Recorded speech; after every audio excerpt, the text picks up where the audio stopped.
Elias era homem sujeito às mesmas paixões que nós, e orou com fervor para que não chovesse. E durante 3 anos e 6 meses não choveu sobre a terra. E orou outra vez, e o céu deu chuva, e a terra produziu o seu fruto. Meus irmãos, se algum dentre vós se desviar da verdade e alguém o converter, sabei que aquele que fizer converter um pecador do erro do seu caminho, salvará da morte uma alma e cobrirá uma multidão de pecados. Amém? Aleluia. Nesta sexta-feira nós temos toda sexta-feira nós temos o discipulado com o pastor, né? Lá na minha casa, nós temos um grupo de irmãos, de discípulos. Graças a Deus por isso, que são fiéis e estão participando ali do estudo da palavra e também do ensinamento, né? Da vida diária, da vida do cristão. E nós discutimos um assunto muito interessante lá, estudando sobre Gênesis, né? Nós estamos reportando aqui, lembrando aqui do profeta Elias e do profeta Eliseu. E a nossa discussão, a nossa temática ali era de analisar o comportamento, né, que os profetas tinham no passado, os religiosos tinham no passado, e que também acontece no presente, porque os religiosos do tempo presente copiam muito as atitudes dos religiosos do passado, né? E esse é um problema. Isso tem sido um problema para a igreja, né? Louvamos a Deus porque a gente descobre que a obra de Deus não depende de nós, não depende da nossa capacidade, não depende da nossa sabedoria, do nosso conhecimento, do nosso empenho. A obra de Deus depende dele mesmo. E Deus é poderoso para realizar a sua obra. E Ele faz isso. Ele nos usa. E é um paradoxo, né? Que você fica pensando, como que Deus consegue usar pessoas como nós, tão falhas, tão cheias de problemas e dificuldades, e ainda ser bem sucedido, né? Mas Ele é Deus, né? Deus pode todas as coisas. E Deus pode, então, aquele que criou os céus e a terra, não é difícil para Ele resolver essas questões, né? Então Ele tem as suas estratégias, Ele tem a sua sabedoria, Ele tem os seus métodos, Ele tem as suas ferramentas para alcançar o seu alvo, né? Para alcançar o seu objetivo, que é a implantação do seu reino aqui na terra, até que Jesus venha, né, e estejamos para sempre com o Senhor nosso Deus. Mas nessa discussão e nesse estudo, nessa análise, então a gente bateu uma historinha, a história do profeta Elias e do Eliseu. O Eliseu foi sucessor de Elias, né? Se você quiser saber a história deles, abre lá nos livros de 2 Reis ou Crônicas, que você vai ver que lá narra a história dos reis e a história também desses profetas, das coisas que eles fizeram, né? E do que é que nós podemos aprender com eles, né? Mas o que nos chamou a atenção foi quando Elias estava próximo da sua morte. Qual foi o procedimento de Eliseu em relação a Elias? Então a gente viu que Eliseu aproximou-se, né? Ele ficou sabendo, todo mundo já estava sabendo, na verdade, os outros profetas estavam sabendo, todo mundo estava sabendo que Elias ia morrer, porque o Espírito já tinha soprado para eles ali, já tinha mostrado para eles que ele iria morrer, ele ia sair de circulação. E os profetas estavam assim de olho em Eliseu, né? Que era o seu discípulo mais direto. E também, sempre que desaparece um líder, outros ficam pensando, né? Quem vai ocupar o lugar desse líder? E muitos até almejam ocupar o lugar desse líder, né?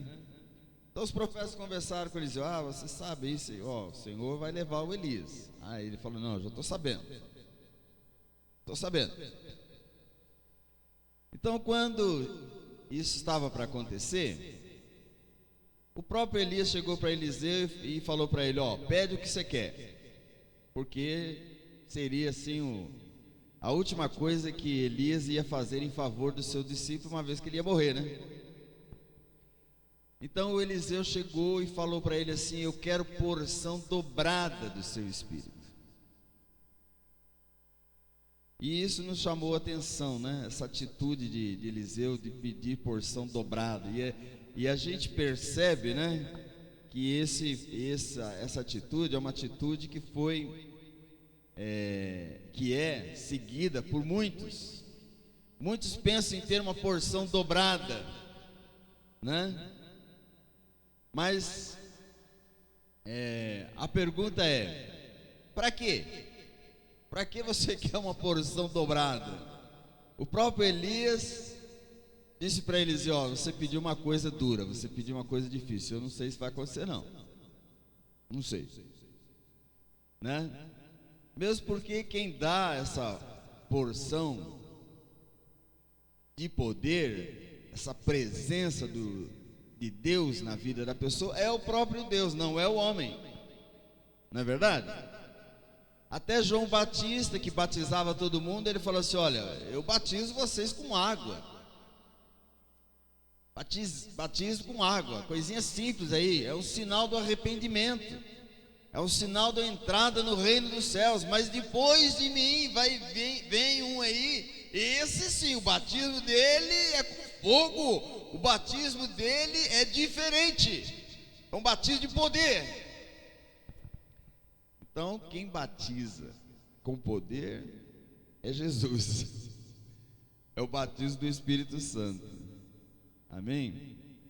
Elias mostrou isso claramente para Eliseu ali, para Eliseu entender isso aí, né?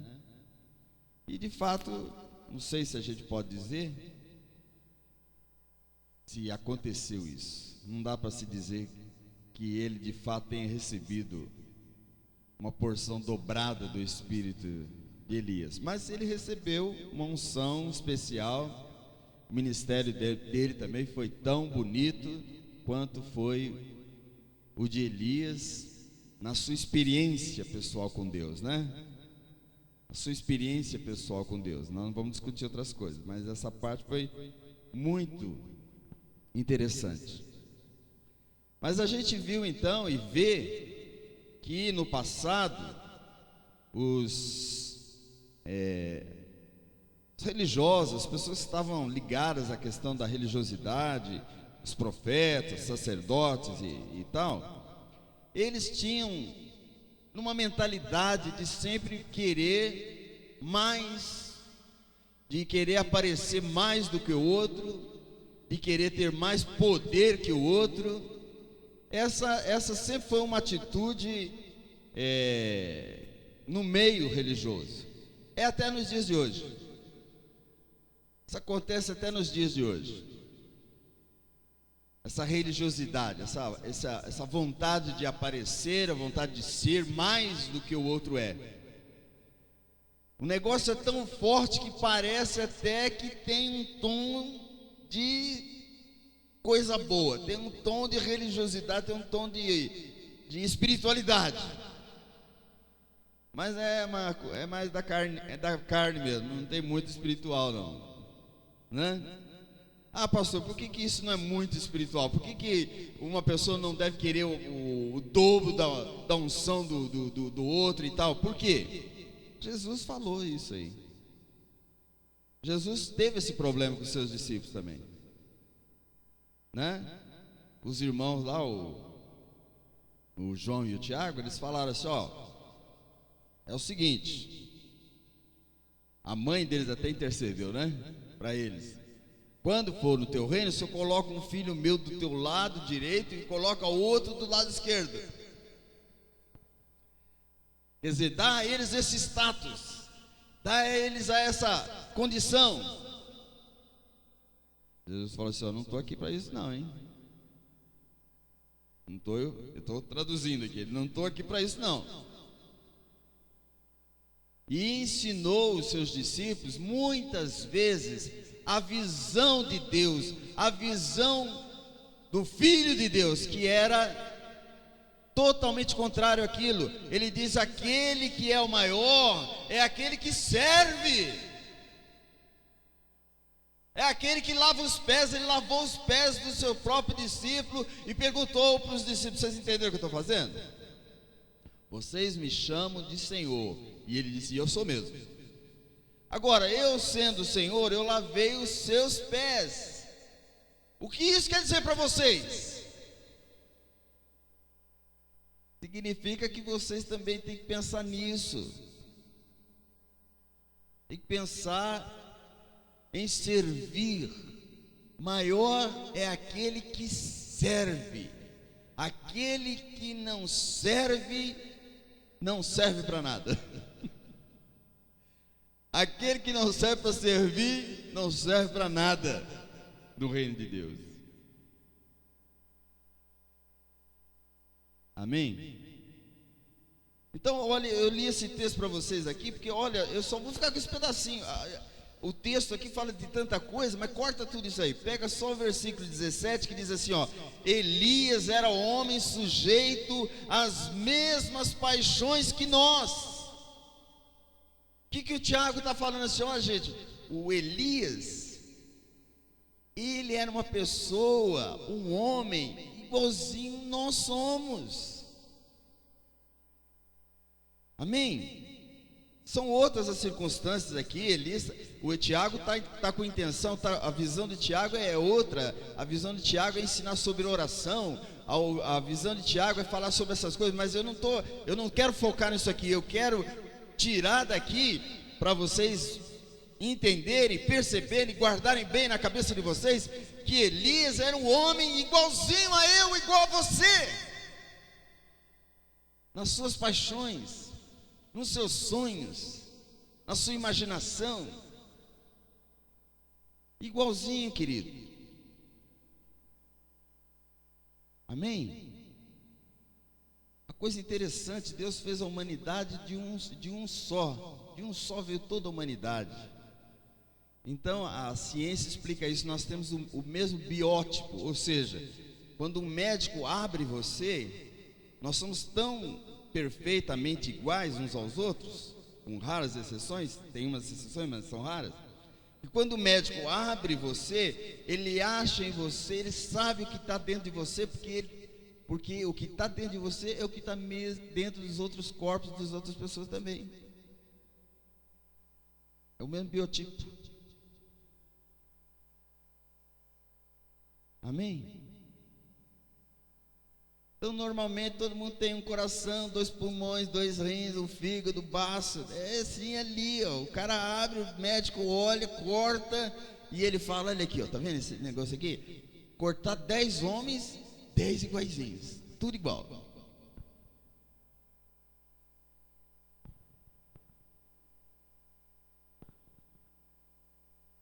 Então esse é um capítulo interessante, é uma situação interessante. A gente vê até nos dias de hoje, né? Muitos pastores querem aparecer mais que os outros. o pastor tem um ministério grande, então eu quero ter um ministério grande igual aquele pastor. Ou aquele pastor faz isso, eu quero fazer igual a ele, eu quero ser melhor do que ele, eu quero ser maior do que ele. Para quê?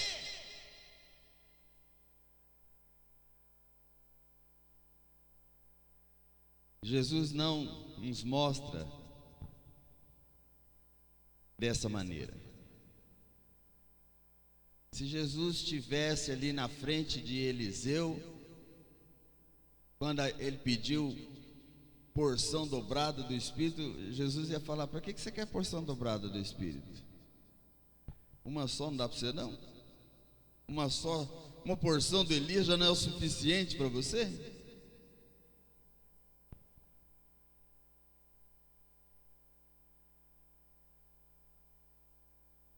Então esse foco de buscar o poder pelo poder é uma idiotice. É nisso que tem fracassado a grande maioria das pessoas e a maioria das igrejas e os ministérios. Quando chegar lá no céu, todo mundo vai ter uma grande surpresa. Muita surpresa. Eu sempre repito aquela historinha: você, para oferecer um presente para alguém, primeiro saiba o que é que aquela pessoa gosta. Tem gente que não gosta nem de doce. A pessoa é assim, não gosta de doce. Aí vem você lá com aquela goiabada cheirosa e enjoa o estômago da pessoa. Assim, obrigado. Espera você virar as costas para no lixo. Deus é a mesma coisa, filho. Não queira oferecer a Deus aquilo que Ele não pediu, aquilo que Ele não quer. Conheça o coração de Deus, conheça o que Ele quer, conheça o que Ele deseja. Se você acertar no presente com Ele, você está no céu. Amém? Você está no céu.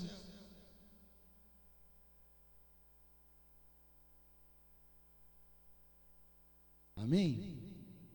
Então essa pesquisa, isso aí pode ser uma pesquisa, né? A gente descobrir o que é que Deus quer de nós.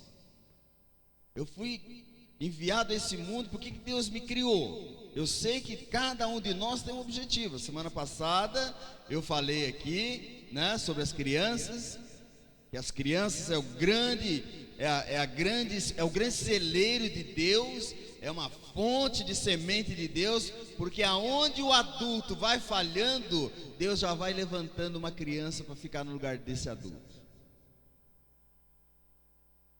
Então, tolo aquele que não faz a vontade de Deus e não procura logo descobrir a vontade de Deus e fazer aquilo que Deus quer. Por quê? Porque ele vai ficar do lado e Deus vai levantar o outro para ficar no lugar dele. E ele nem vai ficar triste com isso. Deus tem um celeiro, tem uma fartura. Ele multiplica os recursos. Ele multiplica. Ele tem os seus. Ele tem aqueles que o amam de verdade, que entendem a sua vontade. Amém? E eu estou compartilhando isso com você, para você ver se você consegue perceber isso aí. Se você está fazendo essa vontade de Deus, cumprindo esse desejo do coração de Deus. Isso vai variar, querido, conforme o momento, conforme a circunstância. Amém? Você sabia que Deus todo dia renova toda a sua obra? Sabia disso? Deus renova a sua obra. Até o nosso corpo é uma coisa fantástica, o nosso corpo. O Rodrigo está falando aqui negócio do osso, né? Que coisa fantástica, o osso renovado, o osso reconstruído, restaurado, quebrou, mas o poder de Deus é grande e vai operando, e vai transformando, e vai mudando, até que fique novo, porque o desejo de Deus é que fique novo, não que fique velho. Tem uns animaizinhos, que vocês sabem isso, do lado de quem estudou, né? Sabe que se ele perder um membro, o corpo cresce de novo aquele membro. Olha que coisa fantástica. A cobra troca a casca, a ave troca as penas, o bicho troca os pelos. Por que você pega um bicho de 40 anos e ele está com o corpinho novo ainda? Por quê? Porque está trocando todo dia.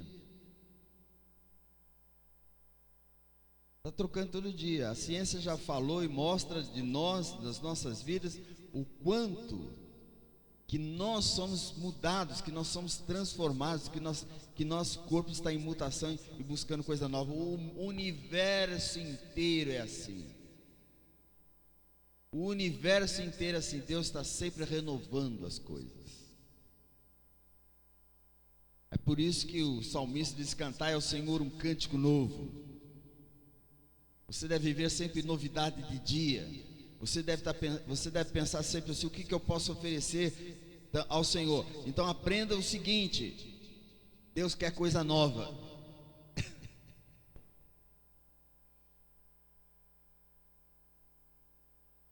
Deus quer coisa nova. Ele quer coisa nova de você. Ele já está cansado das suas velhices.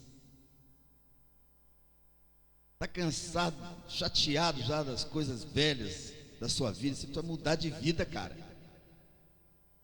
Precisa largar essas coisas feias que você faz. Larga isso em nome de Jesus, né? Que tal andar em novidade de vida, que é o que a Bíblia diz para nós devemos fazer?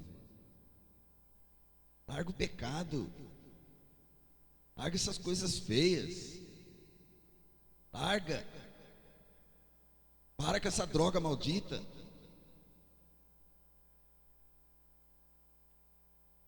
para com essa bebedice, para com esse coração velho. Ó, vou te dizer, eu sou velho, mas só por fora, viu? Só por fora, porque não tem remédio isso aqui só no céu, só na glória para consertar. Mas eu detesto velho. E aí eu aprendi de Deus, queridos, que a gente, para buscar conhecer a vontade de Deus, para a gente aprender de Deus, o que nós temos que entender? Nós temos que entender a realidade de cada dia que nós vivemos. Amém? Eu falei aqui a semana passada: olha, o mundo que você nasceu já era, não existe mais. Sinto muito, eu gostava dele, mas já era, já foi. Nós estamos num mundo totalmente diferente, que precisa de novas pessoas, que precisa de novas ferramentas, que precisa de novo material, que precisa de uma nova apresentação, que precisa de uma nova performance, falando aqui principalmente do Evangelho do Senhor Jesus. O velho já era, ninguém aguenta velho mais. E na verdade, aquelas pessoas que se deram bem, que conseguiram se sobressair, quando você vê na Bíblia, ou os personagens bíblicos, ou você vê os personagens da igreja, aquelas pessoas que se deram bem, foram as pessoas que souberam interpretar esse novo momento da vida de vocês. Não sei quantos aqui, acho que poucos tiveram a oportunidade de assistir. Tem um vídeo que fala sobre a vida de Billy Graham, muito legal, está lá no YouTube. E o Billy Graham foi um inovador. O Billy Graham, pela primeira vez, foi um pregador que falava para grandes massas, para grandes multidões. Ele montou uma máquina administrativa, né, de ferro, não é de pessoas. Montou uma máquina administrativa para poder trabalhar com grandes multidões. E ele se tornou um grande evangelista, está vivo ainda, beirando 100 anos de idade, que eu saiba. E ele se tornou um grande evangelista. Então, no vídeo, na época que ele era ainda novo, ele teve no Brasil algumas vezes, 79 pelo menos eu me lembro, eu sou daquela geração. Ele teve na Inglaterra, o vídeo mostra ele chegando na Inglaterra. Aí perguntaram para os religiosos lá ingleses, os líderes da igreja na Inglaterra: o que o senhor acha do Dr. Billy Graham? Eu não sei, esse negócio de evangelismo de massa, eu tenho minhas dúvidas.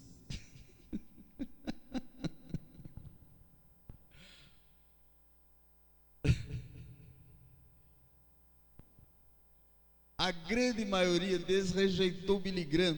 Dá para imaginar alguém rejeitar o Dr. Billy Graham? Mas na época ele foi rejeitado.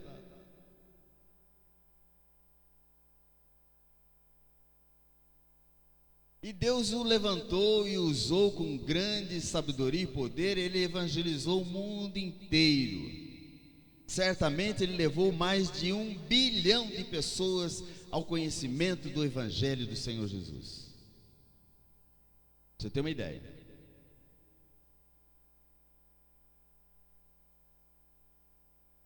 Está entendendo?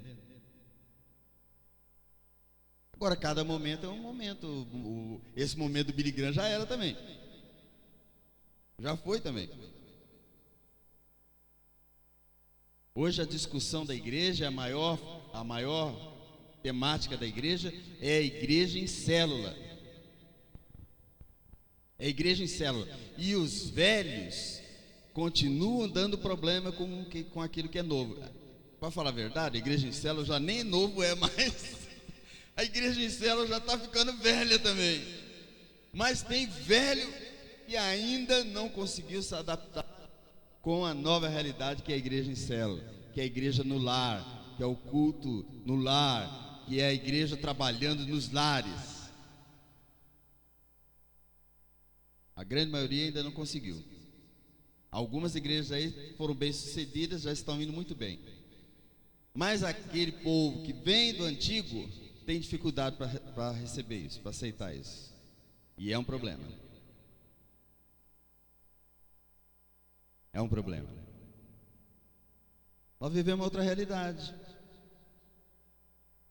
Nós vivemos outra situação. Hoje vocês sabem que nós estamos com um grupo de crianças, umas 40 crianças, lá numa chácara. Nós temos mais ou menos umas 18 pessoas trabalhando com essas 40 crianças lá. Dessas 40 crianças, eu contei por cima assim, umas 16 no máximo, eu acho, são filhos da igreja. As outras 24, né? São crianças dos projetos que a gente trabalha. Crianças de fora da igreja, a gente trabalha. E hoje cedo, algumas delas disseram para mim assim: pastor, você viu o tiroteio lá no Propovo hoje de novo? Falei, mas eu vi ontem, não foi ontem? Não, teve ontem, mas teve hoje também. Eu falei, nossa. Aí uma das meninas que moram lá falou assim: pastor, o Propovo está violento de novo, porque tem gente lá em guerra, e estão atirando na rua, matando gente. Então deram um grito lá, vazou todo mundo da rua, a rua limpou. Todo mundo correu para dentro, porque a bala estava comendo. São nossas crianças que nós atendemos, gente, que está ali nessa situação, vivendo essa realidade. que a gente vê muito lá no Rio de Janeiro, né? Muitas delas, a grande maioria delas, você sabe, são crianças carentes. Então, a nossa interpretação e a nossa realidade aqui levou-nos a trabalhar, primeiro, com igreja em célula, que é a igreja do tempo agora. Segundo, trabalhar com crianças e adolescentes.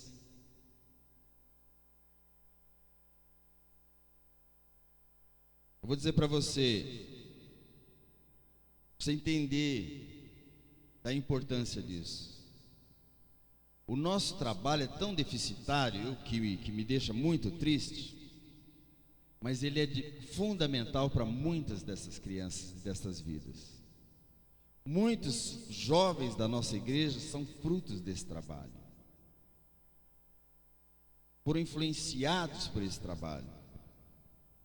Eu vejo a Tágila ali, trouxe o nenezinho, primeira vez que vem, né? Primeira vez, né? Precisamos apresentar aqui, né? Essa menina, já não é menina mais, né? Menina porque para mim é menina, né? Aí você pode olhar para ela e perguntar assim: por que a Tágila está aqui? Não é uma pergunta interessante? Seria uma pergunta interessante? Eu olho para ela e pergunto para mim mesmo: por que a Tágila está aqui? Porque fizemos tão pouco para essa menina, quase zero. Se escapamos do zero, foi para os 10 milésimos aí, alguma coisa aí, mas quase zero. Mas ela está aqui. O que isso quer dizer, queridos? O que isso significa? Que o pouco que ela recebeu, que foi muito pouco mesmo, foi o suficiente para influenciar a vida dela, de buscar a Deus nesse lugar, de estar aqui pela primeira vez com o seu filhinho, buscando aqui o Senhor. Dá para você entender isso? Você imagina se nós tivéssemos feito mais por ela e por outros. Olha que influência, olha que poder desse evangelho. Qual o milagre que essa menina viu acontecer? Milagre que ela viu acontecer. Ela viu a interpretação do evangelho. Tem alguns que estão conosco. Outro dia um falou para mim assim: pastor, eu vi essa história de pastor aí, a gente só ouve falando de pastor que rouba, que ganha dinheiro e tal, mas eu estou na sua igreja, eu vou na sua igreja, eu quero ir na sua igreja, porque o que eu estou vendo acontecer na sua igreja é diferente.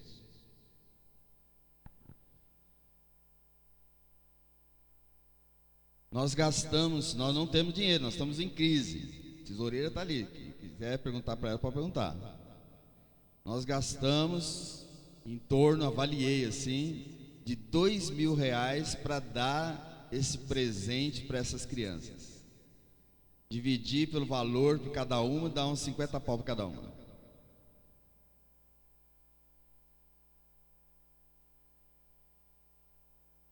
Deus abriu-nos as portas. Então ele usou pessoas como a Cássia, por exemplo. A Cássia é uma coisa tremenda, essa menina. Sua militância no meio das pessoas que conhece. O Sérgio, atrás de mantimento, atrás de alimento lá na empresa que trabalha, com as pessoas que não são da igreja. Está entendendo? Graças a Deus não nos faltou nada. Deus tem provido e suprido a todas as coisas, a todas as nossas necessidades. E Deus não está olhando para nós, Deus está olhando para elas. Deus está olhando para elas. Lembra da oração da minha neta? Minha neta falou assim: Senhor, mata os nossos inimigos. Não são os meus inimigos, é os inimigos dela. Então Deus está com o olho nelas, de olho nelas. Deus está levantando missionários ali, Deus está levantando obreiros ali e obreiras, homens e mulheres de Deus está levantando ali. Amém? E quantas pessoas entre vocês aqui que se mexeram, que ajudaram e que colaboraram e que foi possível realizar esse trabalho, está sendo possível realizar esse trabalho. Aí eu me lembrei de uma história de um presidente americano, muito conhecido. E a América tem umas coisas assim para ensinar, que é fruto disso aí, fruto do evangelho, fruto do cristianismo. Ele colocou um slogan para o povo americano. Ele disse assim: não pergunte o que a América pode fazer por você, pergunte o que você pode fazer pela América. E essa colocação é muito simples, porque a maioria das pessoas vão na igreja pensando em receber. Aí eu vou lá para receber, eu vou lá para receber. E nós somos acostumados com essa cultura do receber, né? Bolsa Família, eu quero receber. Nós não temos uma cultura para abençoar, para ajudar, para fortalecer. O Brasil está um caco, mas quem pensa assim, eu vou ajudar o Brasil? Hã? Eu me lembro quando eu era criança, faz tempo então, né? Fizeram uma campanha, doe ouro para o Brasil. O Brasil estava quebrado, gente, mais quebrado que agora. Então a população brasileira caçou joias e correntes e anéis e tudo que era de ouro e doou para o governo para salvar o Brasil. Eu vivi essa experiência.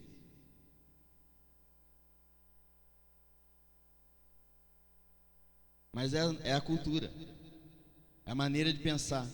O cara entra no emprego, ele não pensa assim, o que eu vou fazer aqui nessa empresa aqui? Como eu posso ajudar essa empresa? Ele fica pensando assim, deixa eu calcular aqui minhas férias, meu 13º,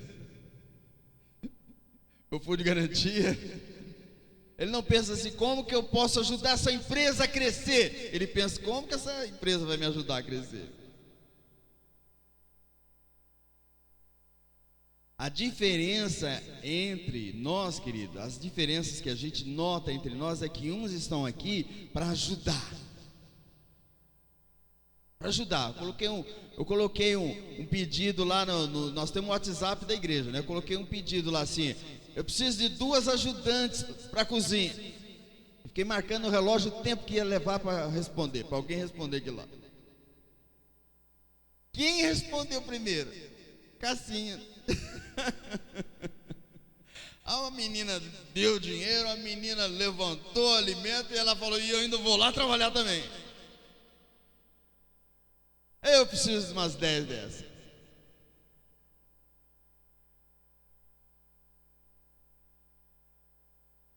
Então, eu estou explicando tudo isso aqui, eu não perco o início que eu dei aqui, né? A introdução que eu dei aqui. Você quer agradar a Deus? Faça uma interpretação do seu tempo. Dê uma olhada ao seu redor e pergunte para você mesmo: o que Deus faria nessa situação? O que eu preciso fazer nesse lugar para mudar essa situação? Como eu posso ajudar esse pastor? Como eu posso ajudar essa igreja? Como eu posso ajudar esse ministério a fazer aquilo que Deus quer? Pense nisso. E coloque a preguiça de lado e levante cedo e busque realizar a vontade de Deus na sua vida, querido. Se você quiser ser um homem de unção dobrada de Espírito, se você quiser ser cheio do Espírito, cheio da bênção de Deus, cheio da presença de Deus, cheio do poder de Deus, não é difícil. Vou dizer para você que não é difícil.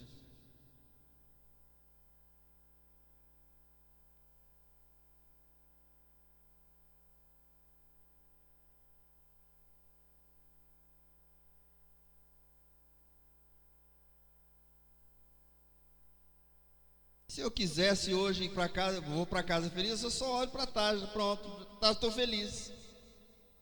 A Tágila me deixou feliz, pronto. Mas eu tenho muitos outros motivos aqui para ser feliz, para ficar feliz.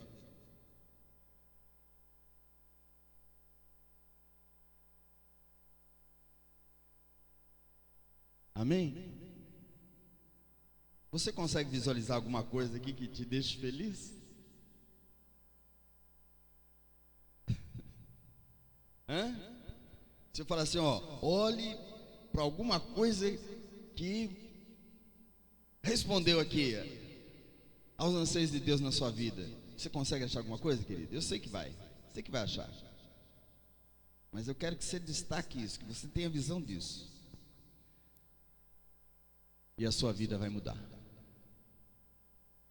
Seu ministério vai mudar, porque você não vai perturbar mais seu pastor, você não vai ficar chorando pelo pastor. Ai, pastor, eu estou triste com isso, eu estou magoado com aquilo. Ai, pastor, preciso ser atendido nisso, preciso atender aquilo. Você vai falar assim, pastor, sarei, hein? Estou sarado, hein, pastor? Onde é que eu posso ajudar, pastor?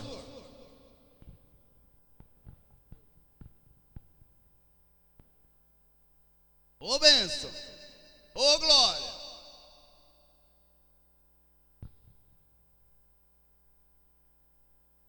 Querido, sua vida vai mudar. Essa menina aqui, bonita aqui na frente. Por que vocês acham que ela está aqui? Quem sabe? É um doce para quem souber.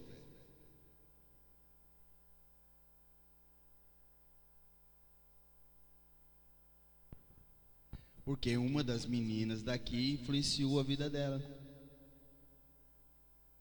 E ela está aqui até sozinha. Está triste ali, porque ela queria estar colega do lado ali, mas não está.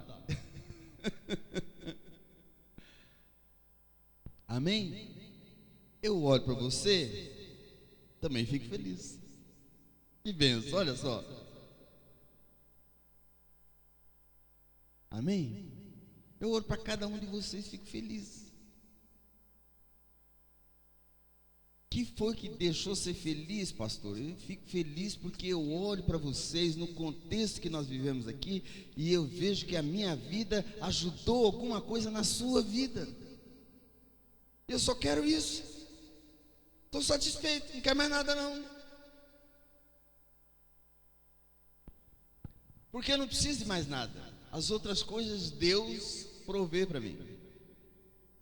E Ele abre minhas portas para aquilo que precisamos. Amém, querido? Vamos entender essa palavra? Glória a Deus. Então vem cá, Tati, vamos mostrar o fruto do ventre aqui para o povo.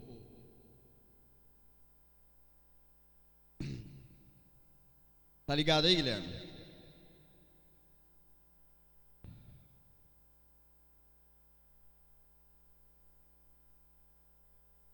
Tágila Macedo. Quando cheguei aqui nessa cidade, primeiro conheci a avó. Olha só, tô ficando velho, hein? Evangelizei a avó. Depois os pais, agora a Tágila. E ela tá maior que eu já, tá vendo? Mostra o neném aí. Olha o tamanho. Olha, gente. Aleluia. Tá, eu estou feliz por você estar conosco, viu? Realmente representa muito para o meu coração, nessa experiência com Deus. Me perdoe pelas coisas que não fizemos. Sei que falhamos muito. Mas fico feliz que você esteja aqui. O nosso desejo é que você continue, né? E que seja muito... influencie bastante a vida do Davi. É Davi, né? Davi Miguel. Tá vendo? Olha o nome. E você, Diogo, tá feliz? Vai ficar no pé da menina aí? Vai acompanhar? Isso. Vamos ficar de pé então?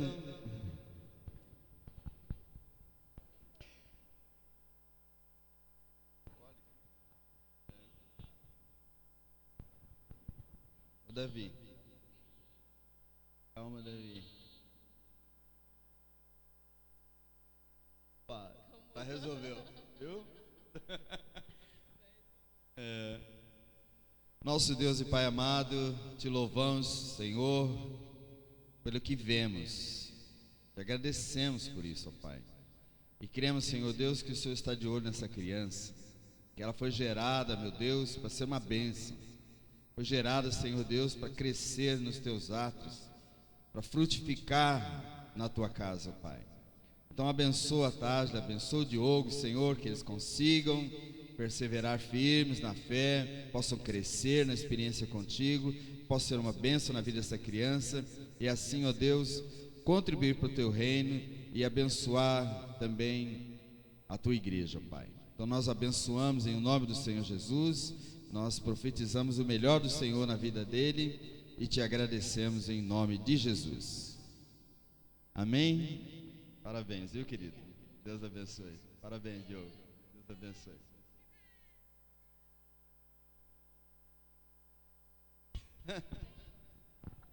Vocês estão vendo isso? É a nova realidade. Aleluia. Receba a bênção então. Que a graça do Senhor Jesus, o amor de Deus Pai, a doce comunhão do Espírito Santo esteja com todos vocês, queridos, hoje e sempre. Então vão na paz do Senhor Jesus.